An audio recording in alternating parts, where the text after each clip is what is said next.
네, 여러분 안녕하세요. 네, 이렇게 뵙게 돼서 너무나 반갑습니다. 예, 저는 여러분과 함께 그 외환 전문역 1종, 외환 전문역 1종 중에 1과목입니다. 1과목의 외환관리 실무 과목을 여러분과 함께 공부할 손재용이라고 합니다. 예, 뵙게 돼서 반갑습니다.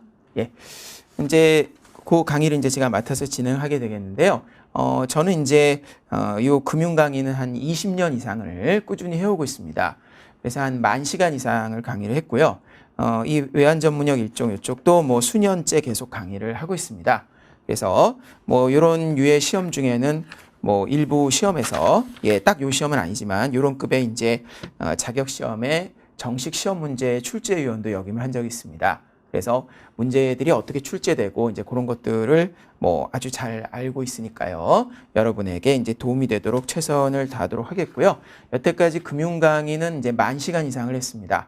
그래서 금융 강의를 이제 우리나라에서는 제일 많이 하는 사람들 중에 한 명이다. 이렇게는 말씀드릴 수가 있을 것 같고요. 뭐 양적으로는 이제 빠방하죠. 예. 그래서 이제 질적으로 어떨지는 이제 여러분 들어보시면 아실 것 같고요. 네, 그래서 여러분하고 함께 잘 진행을 해보도록 하겠습니다. 예, 그러면 이제 그 내용을 일단 들어가기 앞서서 아주 개괄적인 내용 조금만 이제 알려드리면 일단 그 외환 전문역 1종 같은 경우는 이제 과목이 3개 과목으로 구성이 되어 있습니다. 1과목, 2과목, 3과목 이렇게 3개 과목으로 이제 구성이 되어 있죠.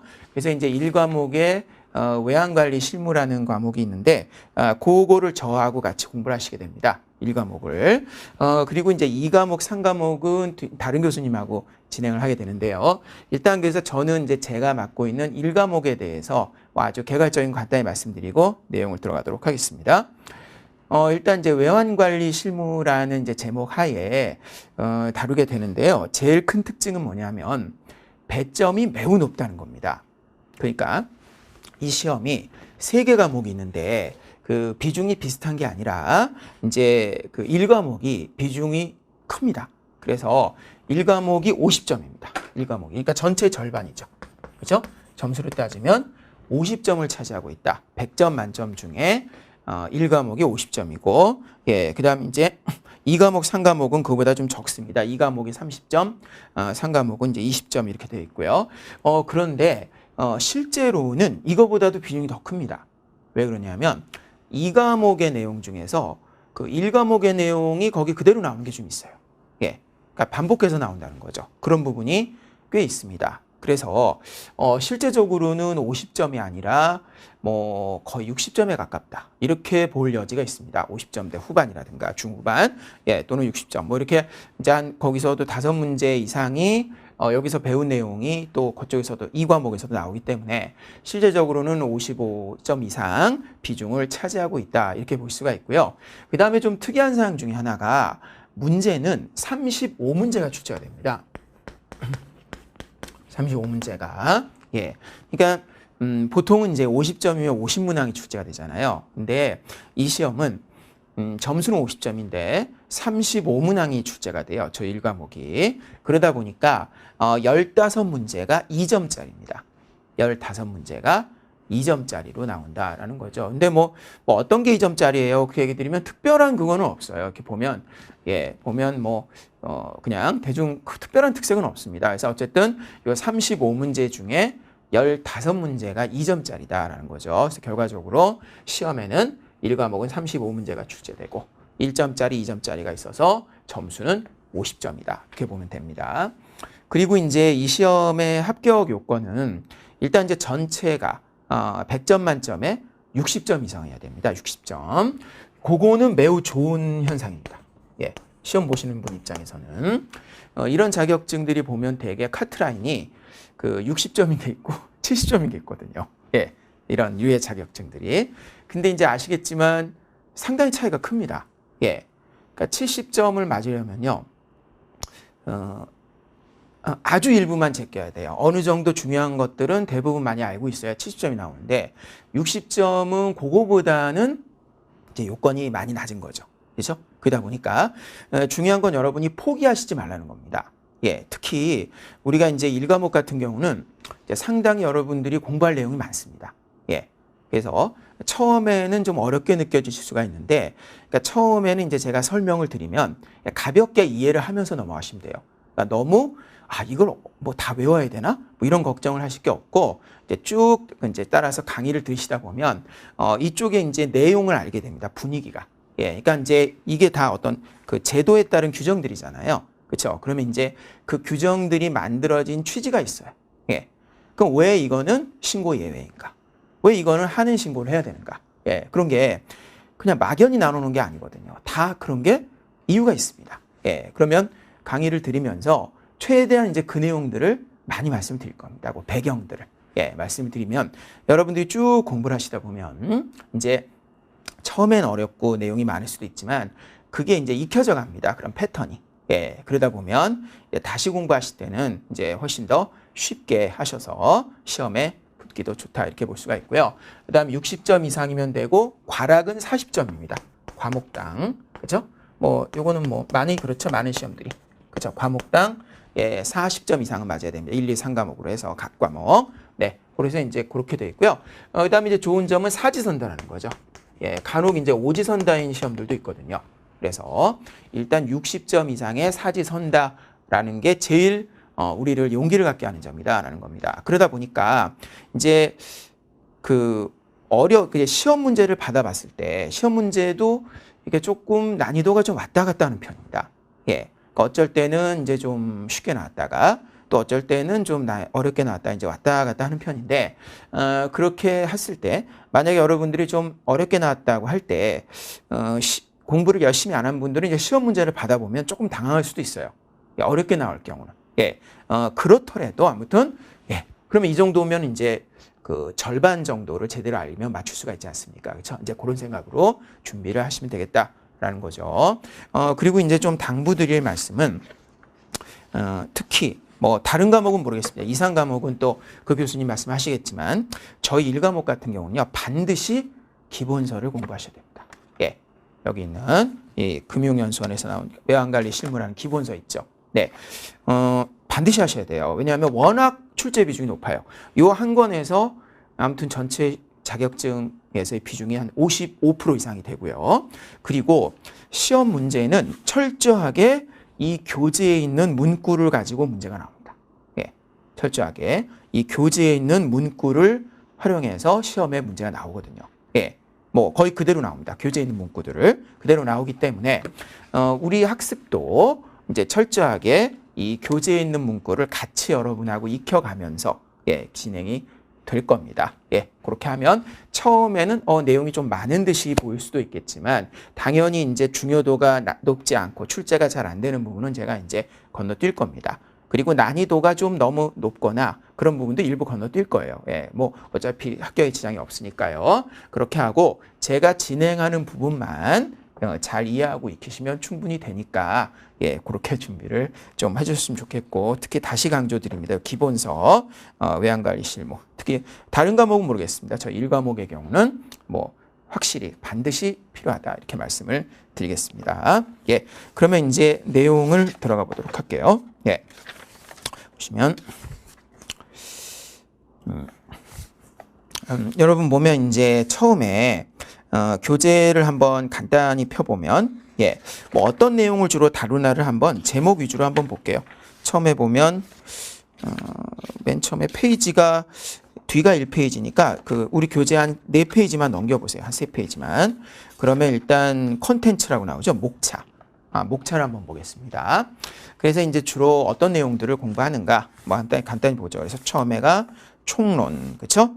그래서 이제 처음에는 뭐 외국환 거래법이나 이런 거에 대해서 보게 되고요. 그다음에 2장을 보시면 외국환 은행의 외국환 매매, 그렇죠?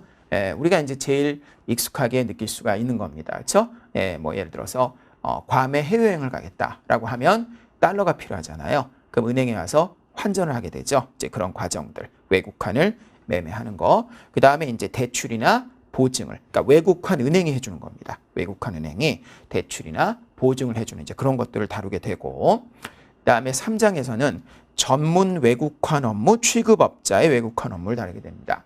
이제 이거는 이런 분야죠. 예, 우리가 이제 외국환 업무를 하겠다. 여러분이 만약에 그러면 이제 주로 어디가 생각납니까? 은행이죠. 그렇죠? 예, 물론 은행 외의 금융권들도 이런 업무를 하지만 뭐 은행이 가장 주축을 이루고 있는데 요거 이제 은행 쪽이 아니라 뭐 환전 영업자라든가 요즘에 핀테크죠. 예, 그래서 소액 해외 송금업자 뭐 이런 쪽을 다루고 있고 그다음에 이제 4장에 가시면 지급과 영수. 영수라는 것은 수령하는 겁니다. 받는 거. 지급하는 거, 영수하는 거. 그다음에 5장에는 이 지급하는 거. 지급 등이란 건 지급과 수령, 지급과 영수를 얘기하는데 방법들이 나와요. 방법을 다루게 되고 6장에는 지급 수단 등 뭐 대표적인 대외 지급 수단이 이제 달러, 외화 같은 거잖아요. 예, 그런 것들을 수출입하는 거. 네, 뭐 들고 나가고 들어오고 뭐 이런 것들. 예. 그다음에 7장에 가면 이제 자본 거래를 다루게 됩니다. 그래서 요거는 이제 내용이 굉장히 많고 어렵고 다양합니다. 뭐 예금부터 시작해서 증권 관련, 그다음에 부동산, 예, 뭐 그런 것들을 쭉 다루게 되고요. 그다음에 현지 금융, 해외 현지에서 금융으로 조달하는 이게 8장. 그다음에 9장은 해외 직접 투자라는 거죠. 네, 예를 들어서 이제 국내 어떤 분이 베트남에서 호프집을 하고 싶다라고 하면 이것도 해외 직접 투자거든요. 예, 해외 직접 투자라 그래서 너무 거창한 것만 있는 건 아닙니다. 삼성전자가 미국에 공장을 짓는 것도 해외 직접 투자지만, 예, 이제 여러분의 뭐 아는 친구가 베트남에 가서 호프집을 차리는 것도, 예, 그것도 해외 직접 투자거든요. 예, 그렇게 볼 수가 있고요. 그다음 10장에 가면 보고, 검사 및 사후 관리, 제재를 다루게 되고, 11장 외국인의 국내 직접 투자입니다. 이건 이제 9장하고 반대예요. 외국인이 우리나라로 직접 투자를 하는 경우, 이런 경우. 그다음에 12장은 대외 무역 법규를 다루게 됩니다. 그래서 이런 내용들을 다루게 된다라는 걸 뭐 알아두시면 되고요. 자세한 내용은 이제 제가 진행을 하면서 내용을 말씀드리도록 하겠습니다. 예, 그러면 제일 먼저 들어가 보죠. 제1장 총론입니다. 총론을 보시면 이제 2페이지에 가면 외국환 거래법이라는 제목이 나와 있습니다. 외국환 거래법이 나와 있는데 그러면 우리가 이 외국환 거래법이라는 거는 어떤 의미를 갖고 있는가라는 걸 이제 한번 알아보도록 하죠. 일단 이제 이름만 들어보시면 어느 정도 짐작이 가죠. 외국환을 거래하는 거에 대한 법이다. 그렇죠? 네. 따라서 이제 우리가 뭐 은행에 가서 달러를 환전하거나 그럴 때도 다 이런 게 적용이 되고 송금할 때도 이 법이 기본적으로 적용이 되겠구나라는 걸 일단 아실 수가 있을 겁니다. 그러면 이게 이제 어떤 위치에 해당하는가를 잠깐 보도록 하죠. 그러면 교재 다음 장을 넘겨보세요. 다음 장을 넘기면 이제 5페이지가 나옵니다. 5페이지. 예. 이제 5페이지에 가면 현행 법규 체계라는 제목이 있죠. 현행 법규 체계가 나옵니다. 거기서 이제 보면 기본 법규가 있고 관련 법규가 있어요. 네. 당연히 이름만 봐도 아시겠지만 기본 법규가 중요하겠죠. 네. 그러면 이제 우리가 여기서 다루는 기본 법규가 바로 외국환 거래법이라는 거죠. 그렇죠? 기본 법규가. 그다음에 이제 이 기본 법규가 외국환 거래법이 있고 요거를 이제 조금 자세히 뒷받침하는 게 시행령입니다. 그래서 외국환 거래법 시행령이 있고요. 그 다음에 옆에 보면 규정고시라고 돼 있죠. 그래서 외국환 거래 규정이라고 있을 겁니다. 여러분 여기다가 한번 밑줄 치세요. 외국환 거래 규정. 이게 우리가 다루는 대부분의 내용이 이겁니다. 예, 대부분의 내용. 이제 외국환 거래법에는 개괄적인 내용들이 나와 있고요. 그거를 이제 실제로 운영하는 내용들이 나와 있는 게 바로 이 외국환 거래 규정입니다. 이건 이제 기획재정부에서 다루는 건데요. 이 외국환 거래 규정의 내용들을 이제 우리가 많이 다루게 된다. 대부분 여기 외환관리 실무 이 과목에서 다루는 대부분의 내용이 그냥 외국환 거래 규정의 내용들이에요. 예, 그거를 이제 조금 실무적인 시각에서 조금 바라보기는 하지만 이 외국환 거래 규정 자체가 실무에 쓰라고 만든 거기 때문에 그냥 외국환 거래 규정 자체를 공부하는 것이다. 이렇게 생각을 하셔도 될 겁니다. 그래서 이제 뭐 여러분 아시겠지만 이 시험이 원래 이제 예를 들어 교재 개정이 보통은 이제 5월, 4월, 5월 이때 많이 되는데 올해는 2020년에 이제 교재 개정이 되게 늦어졌죠. 그래서 이제 9월 돼서 교재가 이제 출간이 됐습니다. 근데 이제 그렇게 된 이유가 이 코로나 때문이 아니고요. 코로나 때문이 아니라 이 외국환 거래 규정이 2020년 8월 4일 날 또 개정이 됐습니다. 2020년 8월 4일에 이 외국환 거래 규정이 뭐 대폭까지는 아닌데 그래도 좀 소폭 개정이 좀 있었거든요. 그래서 이제 그 내용을 반영해서 하려고 이제 그게 교재가 이제 9월 초에 돼서야 나오게 됐고요. 예. 뭐 여기 보면 8월이라고 되어 있는데 뭐 실제 우리가 손에 넣을 수 있는 건 이제 9월 초에 이제 넣을 수 있게 됐고 그래서 이제 이 부분을 중점적으로 다뤄 나간다라는 겁니다. 그다음에 거기 밑에 보면 관련 법규라고 나오고 있는데요. 관련 법규는 뭐 비중은 훨씬 작습니다. 그래서 뭐 일단 대외무역법이 있는데 우리 교재 맨 끝에 다루게 되는데요. 요거는 주로 이제 2종과 관련이 있고 우리 1종에서의 비중은 뭐 굉장히 미미합니다. 맨 뒤에 나오긴 하지만 뭐 출제 비중도 매우 적고요. 그래서 뭐 일부분만 좀 다루게 될 겁니다. 그다음에 외국인 투자 촉진법도 뒤에 보면 이제 한 개 파트에서 다루게 되어 있습니다. 예, 직접 투자 관련해서 그러니까 외국인이 우리나라에 직접 투자할 때 이 법이 적용이 돼요. 외국인 투자 촉진법. 그래서 좀 다루게 될 거고요.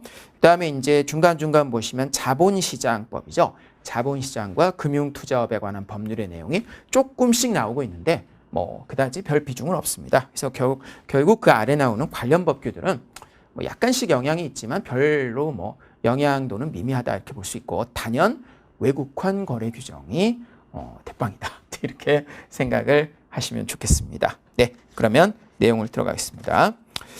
여기 이제 2페이지 가보면 외국환 거래법 그래서 이제 외국환 거래 이렇게 나와 있죠. 그러면 이제 지금 외국환 거래법의 현재 분위기를 잠깐 보겠습니다. 현재 분위기. 이제 현재 분위기는 어떠냐 하면 원래 이제 예전에는 이 법의 이름은 외환관리법이었어요. 관리법이라는 이름이 있었습니다. 그러다 보니까 이제 더 타이트하게 규제를 했던 거죠. 뭐 여기서 이제 연세가 좀 있으신 분은 아시겠지만 우리나라가 예전에는 외화가 굉장히 부족했죠. 네. 그러다가 이제 IMF 외환 위기를 이제 맞게 되는데 그 전에도 외화가 항상 부족했습니다. 예. 그러다 보니까 예전에는 외환의 관리를 굉장히 타이트하게 했습니다. 예. 특히 뭐 예전에 뭐 박정희 대통령 시대나 그 이후에 이제 몇 년 동안은 굉장히 타이트하게 관리를 해가지고 이를테면 이런 거였죠. 정말로 외화가 너무 절실했던 시절이었습니다. 예, 공장을 짓고 기계를 돌려야 되는데 외화가 없어요. 예, 정말 안타까운 상황이죠. 그러다 보니까 이걸 굉장히 타이트하게 관리를 해나갑니다. 그래서 어떤 주체가 예를 들어 제가 이제 여기서 외화를 그냥 달러라고 그러겠습니다. 달러를 취득했다라고 하면요, 그거를 의무적으로 중앙에서 다 빨아들입니다. 예, 다 매각해야 됩니다. 중앙에. 갖고 있으면 안 돼요. 그래서 중앙에 딱 모아가지고요. 그거를 될성 부른 나무에게만 탁탁 밀어줍니다. 예, 탁탁 밀어줘요. 그래서 이제 우리나라가 해외여행도 자유화된 게 89년입니다. 89년 이전에는 돈이 있어도 해외여행을 못 갔어요. 예, 출장을 가거나 유학을 가는 것 정도. 유학도 이제 꽤 심사가 까다로웠습니다. 당시. 예, 그랬고 이제 그런 시절이었고 딱 이제 외화를 모아가지고 될성 부른 나무에가 밀어주는 거죠. 거기서 말하는 될성 부른 나무는 주로 앞으로 수출을 많이 할 만한 그런 기업들입니다. 예, 그게 바로 지금의 삼성, 그다음에 LG, 현대 이런 데들이죠. 예, 그렇게 해서 이제 어쨌든 우리나라가 굉장히 큰 발전을 이뤄냅니다. 예, 그렇게 됐고 그러다 보니까 이제 그 이후에 IMF 외환위기 때 위기가 있었지만 그 이후에 상당히 외화 사정이 좋아졌습니다. 그래서 최근 들어서는 단군 이래의 외화 사정이 제일 좋습니다. 예. 단군 이래에 이렇게 달러가 풍부했던 적이 없어요. 예. 그 이유는 이제 한 10여 년 전부터 우리나라의 주요 대기업들의 그 기술력이나 이런 것들이 세계 탑에 올라갔습니다. 예. 특히 이제 삼성을 필두로 해서 LG나 뭐 SK, 현대 이런 회사들이 그러다 보니까 이제 굉장히 달러 국제 수지에서 흑지 경상수지 흑자를 많이 냈죠. 그러다 보니까 달러가 굉장히 많이 풍부해졌어요. 예. 그러다 보니까 예전보다는 규제를 계속해서 지금 풀어주고 있는 분위기입니다. 예. 그러니까 제가 이제 쭉 강의를 하다 보면 사실은 다른 거에 비해서는 좀 귀찮을 정도로 개정이 많이 돼요. 매번. 예. 예. 왜냐하면 계속해서 규제를 완화시켜주고 있거든요. 예. 왜?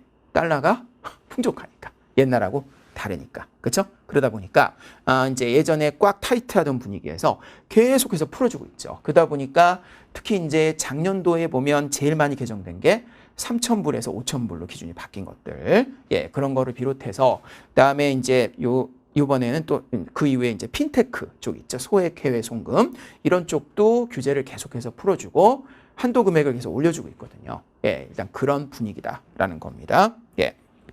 1번 외국환 거래 보시겠습니다. 그래서 이제 외국환 거래의 의의인데요. 넷째 줄에 한번 보시죠. 넷째 줄. 예. 외국환은 거래 주체인 개인이나 기업들이 요거는 이제 요 세 줄은요. 간단히 그냥 읽어보시면 되겠습니다. 그래서 제가 이제 강의를 할 때 그냥 요거는 그냥 한번 읽어보세요 그런 부분이 있을 거예요. 그럼 여러분들이 이제 그 헝겊펜 같은 걸 이렇게 땡땡 이렇게 하시면 좋을 것 같습니다.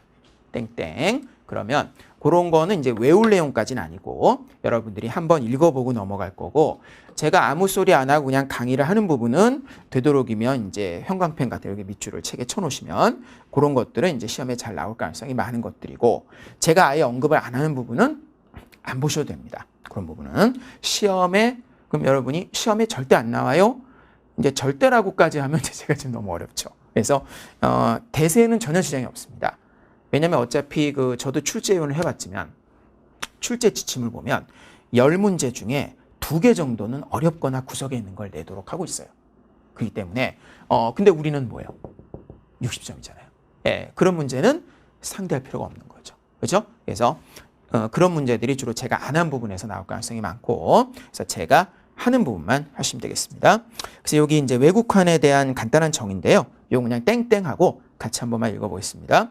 외국환은 거래 주체인 개인이나 기업들이 물품의 수출입인 무역거래, 용역 서비스의 이동인 무역 외거래 및 자본거래에서 발생하는 채권과 채무를 금융기관을 통하여 결제하는 수단. 여기서 키워드는 뭐겠습니까? 바로 금융기관을 통하여 결제한다. 이 얘기가 되겠죠. 고기 밑줄치 그걸 기억해 두시고 나머지는 그냥 이런 거구나 이렇게 보시면 됩니다.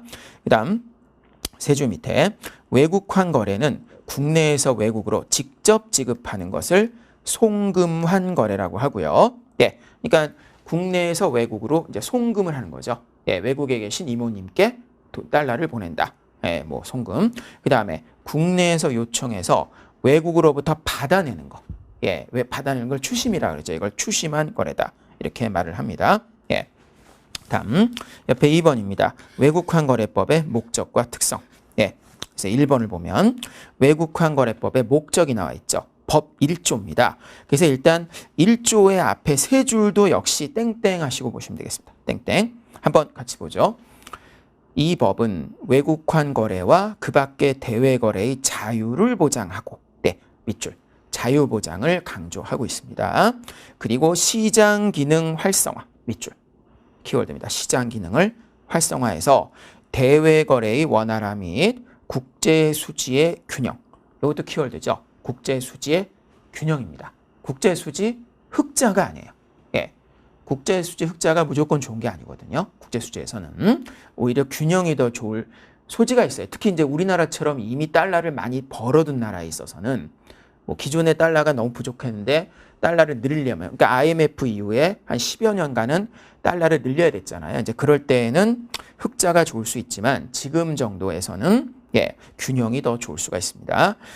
그래서 국민 경제의 건전한 발전 이 과정은 목전한다. 이렇게 보시고 그 다음에 제일 중요한 잘 나오는 문구가 그 뒤에 있습니다. 보죠. 그래서요.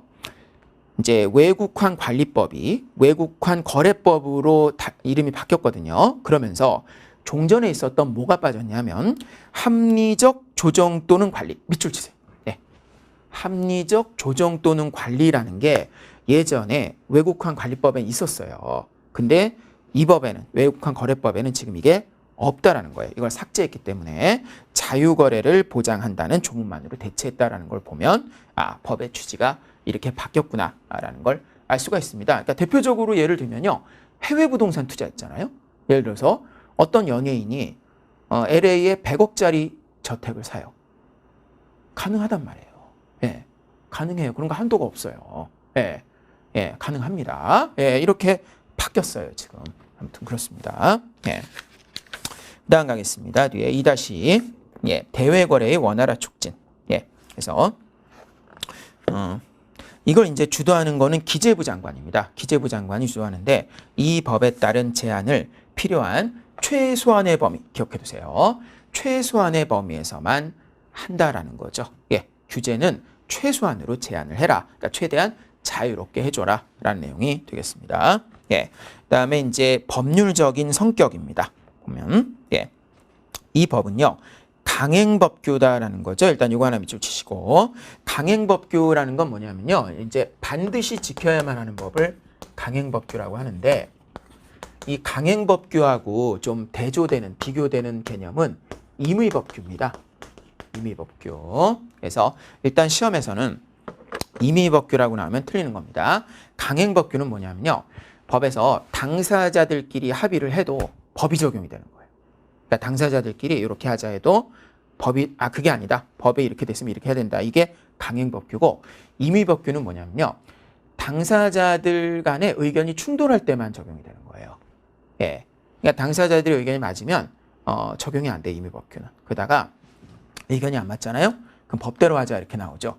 그때 적용되는 게 임의법규입니다. 뭐 여기서는 우리 시험에선 그런 의미를 아실 필요는 없고, 다만 여기 외국환거래법은 강행법규다. 그래서 시험에 임의법규가 이 자리에 나오면 틀리는 거다라는 걸 알아두시면 됩니다. 그리고 이제 그 다음이 더 중요한데요. 그게 시험에 꽤 잘 나옵니다. 그 다음이 보면 단속 규정이라는 거예요. 예, 중요합니다. 동그라미 하세요. 단속 규정. 예, 이게 뭐냐면요, 우리가 효력 규정이라는 게 있고 단속 규정이라는 게 있는데, 효력 규정이잖아요. 제일 큰 차이는 뭐냐면 위반했을 때 차이가 있어요. 위반을 하면요, 효력 규정을 위반하면요 무효가 돼버려요.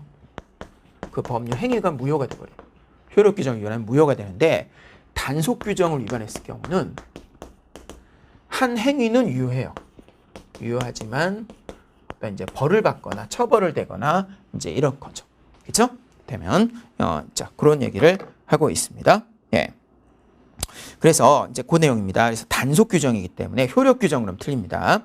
법률을 위반했을 때 법률 행위가 무효가 되는 것은 아니다라는 거예요. 예, 아니고, 예, 벌칙 적용만 있고요.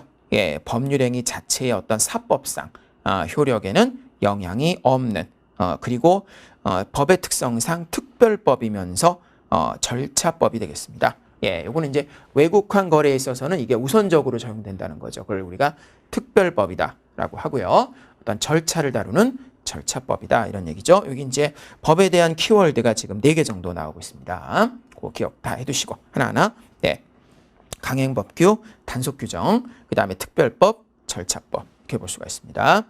그럼 이제 다른 법률과의 관계가 있습니다. 그래서 보면 다음 사항에 해당할 경우에 금융실명거래법의 규정에 우선 적용됩니다. 알아두세요. 이것도 상당히 중요합니다. 예. 그러니까 우리가 이제 지금까지 여러분 다른 내용을 공부해 보면요, 이 금융실명법이 강해요, 약해요? 굉장히 강하죠. 그렇죠? 금융실명법이 금융실명법 자체가 보통 우선 적용되는 경우가 많은데 여기서는 안 그렇다는 거예요. 여기선. 그래서 금융실명법 규정에 이게 더 우선 적용돼요. 일정 해당될 때, 밑의 경우에. 그래서 거래 당사자로부터 거래 정보 제공에 대한 사전 동의나 사후 통보 의무가 없다라는 거예요. 이게 상당히 의미 있는 포인트입니다. 예, 그럼으로써 실효성을 높이고자 하는 거죠. 그렇죠? 요새 우리가 사실 뭐라도 하나 하려고 그러면 되게 동의를 해야 되는 게 많잖아요. 그렇죠? 짜증나죠? 그럴 정도로 지금 동의를 다 구해야 할 수 있는데 이거는 그렇지 않다는 거예요. 예, 그래서 밑에 1번 보면 외국환 거래법의 실효성을 위한 보고 및 검사 업무 관련 사항인 경우, 그다음에 외환 전산망 등으로 전자문서에 의한 통보나 자료 송부의 경우입니다. 이런 것들은, 그러니까 뭐 예를 들어서 이제 일정한 요건에 해당될 경우 국세청에 통보가 많이 가요. 국세청, 관세청에 통보가 가거든요. 그러니까 뭐 예를 들어서 해외에 저택을 산다. 예, 그러면 뭐 살 수는 있어요. 살 수는 있어요. 예, 근데 그게 국세청 이런 쪽으로 통보가 간다는 얘기예요. 근데 그 통보가 갈 때 뭐 미리 사전 동의를 얻는다거나 사후에 통보 의무가 없다라는 것이 특징입니다. 예. 그다음에 5페이지는 아까 했죠. 그다음에 6페이지가 있습니다. 6페이지 가면 외국환 거래법의 적용 대상이 되겠습니다. 적용 대상. 예. 그럼 이제 외국환 거래법은 이제 어떤 자들에게 뭐 적용이 되는가 보면 뭐 4-2를 먼저 보시면 돼요. 1은 뭐 큰 의미가 없고요. 당연히 뭐 개인이나 법인에게 적용이 되겠죠. 그죠? 그리고 2를 보면 개인과 법인의 거래 행위, 그래서 지금 일단 1번부터 5번까지 5가지가 나오고 있습니다. 요 내용이 나오고 있는데, 물론 이제 이 내용은 여러분들이 이제 뭐 공부를 이게 하시다 보면 자연적으로 익히게 될 겁니다. 예, 그렇기 때문에 지금 너무 열심히 외우거나 할 필요는 없는데요. 이런 것도 가끔 물어보는 경우가 있습니다, 시험에서. 그래서 이제 보도록 좀 할게요. 예. 요거는 이제 막 외운다기보다는요, 이렇게 보고 이해하시면 될 것 같아요. 당연히 이럴 때 외국환 거래법이 적용되겠구나, 라는 그런 내용이죠. 보면 1번, 대한민국 내에서 행하는 외국환 거래 및 기타 행위가 되겠습니다. 예, 그러니까 이제 이렇게 보면 되죠. 보면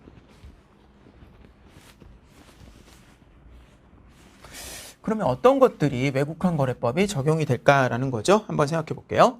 그럼 일단 여기 보면 이제 우리나라가 이렇게 있고요. 우리나라가 있고, 여기 이제 미국이 있고, 여기 이제 우리가 좋아하는 하와이가 있다. 이렇게 해볼게요. 이렇게 있죠. 예, 그러면 이제 이 과정에 있어서 일단 이제 1번 같은 경우는 뭐냐면 대한민국 내에서 일어나는 외국환 거래예요. 그렇죠? 대한민국 내에서 달러를 가지고 거래를 하고 있어요. 달러가 매개가 돼서. 예, 그럼 어떻게 되겠습니까? 당연히 적용되겠죠. 그렇죠? 그 내용이고. 그다음에 2번은 대한민국과 외국 간의 지급 및 영수 거래. 그렇죠? 예, 그러니까 우리나라와 미국 간에 있어서, 그렇죠? 우리는 미국 간에 있어서 지급을 하거나 수령을 하는, 그렇죠? 영수 거래 및 기타 행위인데, 요거 이제 외국에서 발생해서 국내에 효과가 미치는 것이다. 예, 발생은 여기서 했는데 국내에 효과가 미치는 이제 그런 게 뭐 드물게 있을 수 있어요. 그런 경우. 네. 그래서 이제 여기서 오히려 기억해 둘 거는 괄호 안의 내용이죠. 외국에서 발생을 했는데 국내에 효과가 미치는 것이 포함된다는 거. 네, 3번. 외국에 있는 개인과 외국에 본사가 있는 법인이 내국 통화로 거래하는 행위입니다. 예, 이건 뭐냐면요. 이제 이렇게 보시면 돼요. 미국에서요. 미국에서 뭐 개인이나 법인 상관없습니다. 일정한 주체가 미국에서 원화로 거래를 하는 거예요. 예. 미국에서. 예. 이상하죠. 그죠? 예. 미국에서 원화로 거래한다? 특이하죠? 그런 경우가 지금 여기 해당합니다. 예. 그래서 외국에 있는 개인과 외국에 본사가 있는 법인. 아무튼 이제 외국에 있는 이 개인이나 법인 경제 주체가 내국 통화 원화로 거래를 하는 행위. 아주 이제 특이한 경우인데, 예, 이것도 이제 당연히 대상이 되겠죠. 예. 그리고 4번. 국내에 있는 개인 및 대리인이 외국에서 개인의 재산 또는 업무에 관하여 행한 행위입니다. 바로 이게 뭘까요? 우리가 아까 예를 들었던 거죠. 해외 부동산 매입이죠. 그렇죠? 해외 부동산 매입. 그래서 어떤 연예인이 LA에 100억짜리 저택을 산다라고 하는 거. 예, 그러면 당연히 외국환 거래법 적용되겠죠. 그렇죠? 그 내용입니다. 그래서 국내에 있는 개인, 연예인 생각하면 돼요. 연예인 및 그 대리인이 외국에서 그 연예인의 재산 또는 업무에 관하여 행한 행위죠. 그렇죠?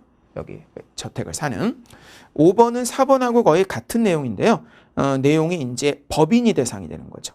그래서 5번은 국내에 본사가 있는 법인. 그죠? 네. 그래서 이제 5번은 4번하고 이렇게 묶어서 기억하세요. 그래서 4번은 개인이고 5번은 법인이니까 뭐 한 번에 공부를 하셔도 됩니다.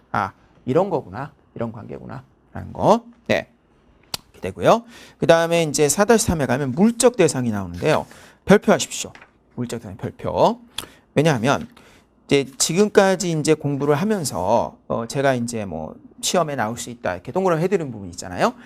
그 부분은 출제가 당연히 될 수 있는 부분입니다.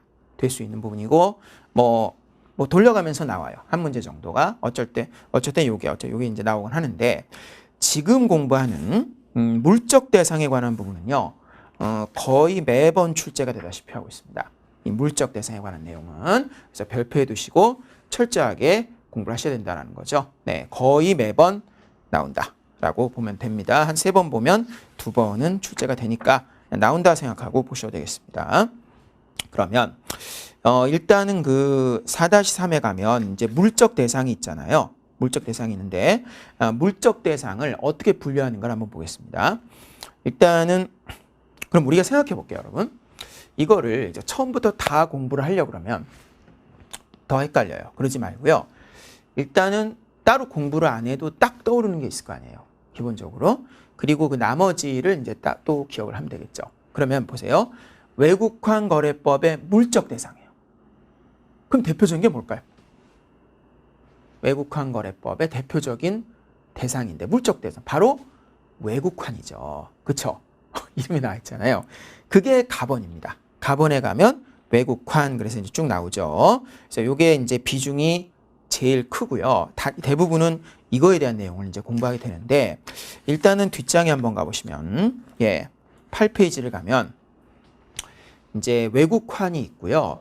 그거 말고가 두 가지가 나와요. 그래서 오히려 일단은 이 두 가지를 먼저 기억을 잘 해두세요. 네, 그래서 뭐가 될 수 있냐면 나번에 가면 내국 지급 수단도 여기 대상이 될 수가 있어요. 외국환 거래법의 물적 대상이 내국 지급 수단 대표적으로 원화 같은 경우도요. 될 수 있는 경우가 있죠. 지금 여기 나와 있잖아요. 그렇죠? 네. 그렇죠. 외국에서 외국인 비거주자가 원화를 가지고 거래했다. 적용이 된단 말이에요. 원화 됩니다. 그래서 내국 지급 수단도 뭐 되는 경우가 드물긴 많지는 않지만 당연히 될 수 있는 거죠. 그렇죠? 그래서 요거는 대외 지급 수단을 제외한 내국 통화 및 기타가 되겠습니다. 주로 이제 내국 통화다 이렇게 볼 수가 있고요. 원화. 그다음에 다번에 가면 귀금속인데요. 귀금속, 그다음 금, 합금, 그다음에 지금. 여기서 이제 지금이란 합금은 이제 금이랑 뭐 다른 거 합친 건데 지금이란 것은 이제 잘 낯설은 분도 있을 텐데요. 이걸 생각하시면 돼요. 대표적인 지금이요. 골드바입니다. 골드바. 뭐 아시죠? 골드바. 이렇게 탐나게 생긴 거. 하드처럼 생긴 거 있죠? 금덩이로 골드바. 그다음에 비유통 금화 등 금을 주재료로 하는 가공품. 그래서 일단 나번도 여러분이 굳이 안 외워도 어느 정도 아실 것 같아요. 왜냐하면 이후 사례가 있으니까. 근데 다번은 암기를 해둬야 되겠죠. 정확하게. 다번 꼭 암기를 해두시고요. 그 다음 이제 주로 해당되는 이제 내용으로 이제 와 보겠습니다. 물적 대상입니다. 보면 외국환.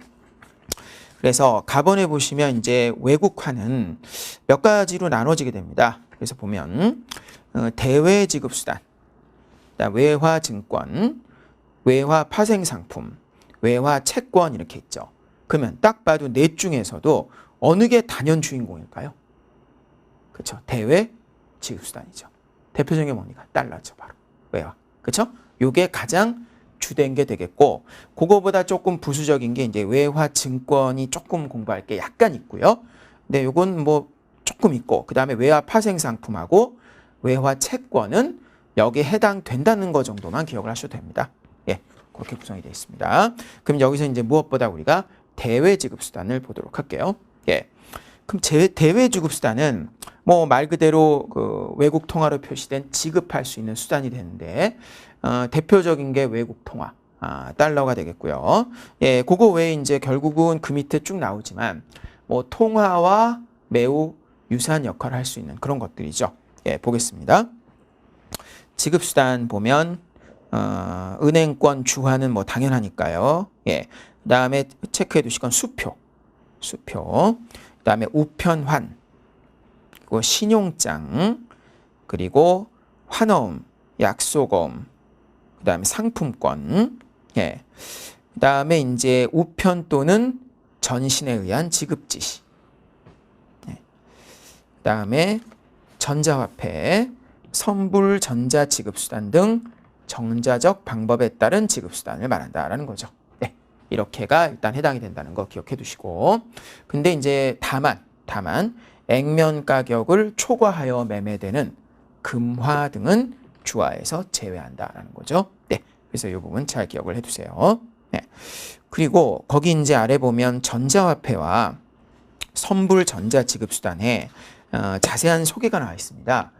이 부분은 이제 예전에는 이 자세한 소개가 좀 없었는데 이제 요번 교재 개정이 되면서 요 부분이 이제 새로 들어왔는데 이 부분은 좀 시험에 나올 만한 부분이 하나 있어요. 어디냐면 그 맨 끝에 보면 반드시 이용자의 실지 명의 또는 예금 계좌 연결되어 발행된 것만 보유할 수 있고 타인에게 양도받은 것은 보유할 수 없다 이렇게 되어 있는데요. 요거는 여기서 하시는 것보다 이제 조금 뒤에 가면 이제 요거에 대한 내용이 한꺼번에 나오는 부분이 있어요. 어디냐면 80페이지에 가시면 교재 뒤에 작년 1월 1일날 신설된 내용인데 대외 지급 수단의 발행에 대한 내용에서 한꺼번에 다루시면 될 것 같습니다. 그래서 예, 거기서 다루게 됩니다. 다음 7페이지 2번의 외화증권입니다. 네, 그러면 여러분이 알고 계신 대표적인 증권은 뭔가요? 증권, 주식과 채권이죠. 그죠? 주식이나 채권, 뭐 수익증권 이런 것들이 바로 증권 아닙니까? 그것들이에요. 예, 그래서 거기 이제 그 칸에 보면 쭉 나와 있죠. 근데 이제 아마 여러분 중에 혹시 그 자격증 공부 같은 거 하시다가 자본시장법의 내용을 본 분들은 여기 있는 대부분의 내용은 자본시장법 내용과 거의 같아요. 뭐만 하나 조금 다르냐면 5번만 추가된 겁니다. 5번만. 그러니까 1, 2, 3, 4번은 채무증권이라는 것은 우리가 흔히 말하는 채권. 그죠? 그거보다 범위가 약간 넓어요. 예, 그래서 기업어음까지 들어가죠. 그 다음에 지분증권은 우리가 흔히 말하는 주로 주식이죠. 주식이라든가 지분, 뭐 이런 것들. 그 다음에 수익증권 및 이권. 그 다음에 투자계약증권, 파생결합증권, 증권예탁증권. 우리 시험에선 이게 뭔지를 구체적으로 알 필요는 없습니다. 예, 그냥 이런 게 여기 해당된다라는 거고. 그 다음에 5번이 이제 좀 기억하실 부분입니다. 무기명 양도성 예금증서 CD, 유동화증권 ABS, 기타 재산적 가치가 있는 권리가 표시된 증권 또는 증서로서 투자의 대상으로 유통될 수 있는 것이 해당이 되겠습니다. 예, 그리 봐두시고. 예. 다음 뒤에 가시면 이제 외화 3번 외화 파생상품 나오죠. 말 그대로 뭐 외화로 된 파생상품. 그다음에 외화 채권. 예, 그래서 외국 통화로 표시된 그런 채권 이런 것들이 되는데 다만 여러분 여기서 조금 구별해야 될 게 있습니다. 여기 4번에 나오는 채권은요. 우리가 이제 예를 들어 주식 채권할 때 그 채권이 아닙니다. 예, 우리가 흔히 말하는 주식 채권할 때 채권, 유가증권으로서의 채권은 앞장에 있는 외화증권에 해당됩니다. 외화증권의 채무증권이죠. 예, 우리가 유가증권으로 채권 투자한다. 주식 투자한다 이럴 때 그거고 지금 여기 그 4번에 8페이지 셋째 줄에 4번의 외화채권은요. 민법상의 채권이에요. 그러니까 주로 정확히 말하면 어떤 뭐 행위를 요구할 권리인데 우리 주변에 보면 주로 돈 받을 권리죠. 예, 그래서 뭐 이제 이런 차이가 좀 있죠. 잠깐 말씀드리자면 뭐 제가 원래 강의를 하면서 한자는 거의 안 쓰는데 이게 거의 처음이자 마지막일 것 같아요. 이게 구별되니까 지금 이제 주식 채권할 때 채권은 유가증권 채권이고요. 여기 나오는 4번의 외화채권은 이제 어떤 행위를 요구할 권리인데 뭐 주로 많은 건 돈 받을 권리죠. 채권. 그래서 이제 뭐 가끔 예능에 보면 뭐 연예인 이상민 씨가 뭐 돈을 벌어서 채권자에게 보낸다 뭐 이런 게 나오잖아요. 예, 그 채권이 이겁니다. 예, 주로 돈 받을 권리 이런 것들. 네. 그렇게 이쪽을 보시면 되겠고요. 다음으로는 이제 8페이지에 보면 5번 우리나라 외국환 제도의 변천과 자유화 과정이 나오고 있습니다. 이 부분은요. 여러분들이 자세히 보실 내용은 없고 아주 큰 흐름만 좀 보시면 될 것 같아요. 큰 흐름만. 예, 어떻게 보시면 되냐면 지금 그 9페이지에 있잖아요. 9페이지. 시험에는 거의 잘 안 나옵니다. 그래서 이제 큰 흐름만 기록을 할게요. 9페이지 보시면 맨 위에 70년대, 뭐 몇 년대로 외울 필요는 없고요. 그냥 순서 정도만 기억하시면 돼요. 그래서 9페이지의 맨 윗줄에 가면 정부 차원에서 환율을 관리하는 고정환율제라고 나오죠. 고정환율제. 예. 예전엔 그랬다라는 거예요. 수출을 촉진시키기 위해서 고정환율. 다음 단락에 가면 다번에 80년대 후반까지입니다. 예. 그 다음에 뭐예요? 복수 통화 바스켓제로 변경했다. 그 다음 전환기 가에 보면 시장 평균 환율제로 했다. 예. 그 다음 그 뒤에 가면 10페이지죠. 10페이지에 보면 6번째 줄에 지금은 뭐다? 자유변동 환율제다라는 겁니다. 그러니까 이제 뭐 몇 년대 이런 건 필요 없고요. 그러니까 순서 정도. 그렇죠? 고정환율제에서 복수통합 바스켓제, 그 다음에 시장 평균 환율제에서 자유변동 환율제로 왔다라는 게 되겠습니다. 예. 썩 중요한 건 아니고요. 그냥 지나가긴 좀 그래서 이 정도는 보시고, 네, 이렇게 일단 이 부분을 여러분 체크를 해두시면 좋을 것 같습니다. 예, 그러면 잠시 후에 이제 2절부터 진행하도록 하겠습니다. 감사합니다.